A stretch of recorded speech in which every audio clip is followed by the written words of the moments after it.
Bulldogs to Unit 4, Part 1 of the COVID exam review, from the Constitution to the corrupt bargain. Let's begin.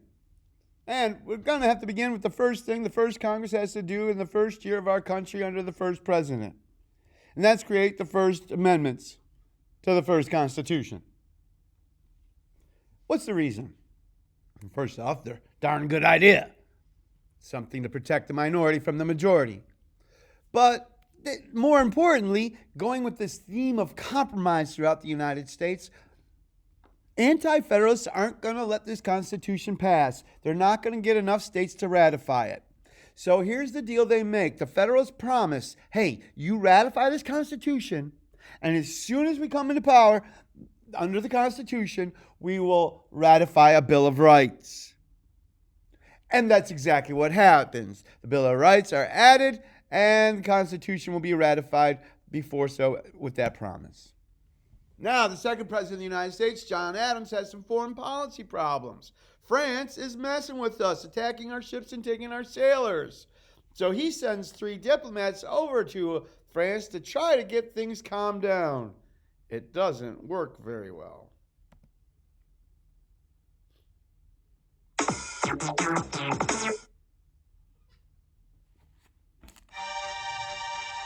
Angry at U.S. neutrality in the British-French conflict, the French had attacked a number of American ships. It was a big problem for President John Adams.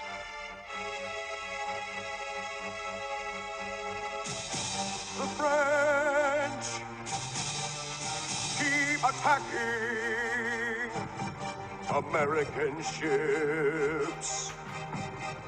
What shall I do? I must send smart diplomats to negotiate with French Foreign Minister Charles Maurice de Talleyrand Perigord. We are 3 smart diplomats. We want to negotiate. Send us to France. My dream has come true. Surely Charles Digney, John Marshall, and Elbridge Gerry will successfully negotiate. Well, what are you waiting for? Get to work. Consider it done, Mr. President. This is cool. Dude, we're like diplomats. Here come the foreign ministers and representatives. Let us report to them as expected. So you want us to leave your ships alone? Yes, we do. How much? I'd say pretty much. Enough to offer us a ride. Now, France is a powerful country. You better pay. Rather fight an expensive war than pay you some stupid bribe. We slay Millions for defense, not 1 cent for tribute. You'll be sorry. When Americans got word of how disrespectfully they'd been treated by the French, many wanted to go to war. George Washington was ready to come out of retirement to lead the army. Adams, however, tried further negotiation, and this time, France treated America seriously. The XYZ affair, so named because that's how Americans referred to the French representatives who demanded a bribe, showed the world that the United States demanded to be treated with respect. All right. So after this, America is taken seriously as an independent nation. But I mean, can you believe it? Washington's ready to come out of retirement to go to war. The Federalists were so upset. They wanted to go to war. Adams calms them down, though. Now we end up going to war, but this time with Britain. But for some of the same reasons.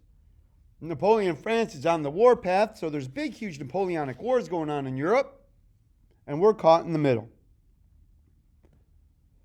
Here's how it starts. The USS Chesapeake, a United States warship, is attacked and boarded, with American sailors taken, being impressed into the British Navy. This is an act of war. President Jefferson closes all U.S. ports in the embargo of 1807, not allowing us to sell to anybody or to buy from anybody. What an... I can't call Jefferson an idiot, but this has to be one of his worst ideas ever. It devastates the U.S. economy, and as soon as he's gone, it's lifted. He tried to avoid war, but in the end, he doesn't, because under James Madison, the next president of the United States, we will have what's called Mr. Madison's War, or the Second War for Independence. Hamilton knew they were coming back. Washington knew the British were coming back. This is why he wanted an industrial economy. And now, we're barely ready. 3 war hawks declare war, lead the declaration of war. James Madison, John C. Calhoun, and Henry Clay. All nationalists. Here are some of the causes to sum them up. The British are not removing the forts they promised to move from the Northwest Territory. They're giving weapons to Indians to attack American settlers in that territory, obviously planning to settle it themselves in the future. They are impressing our sailors, and hey, Canada, it's just there. All we got to do is take it. Nobody lives there, man. So these are the causes of War of 1812. The big idea was, frankly, Britain, get out. France is gone, now it's your turn. And you can see this even more down the road in the Monroe Doctrine, although ironically it's going to be Britain Navy that allows the Monroe Doctrine to work. And that is next, the Monroe Doctrine.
So here was the last hurrah for American nationalism.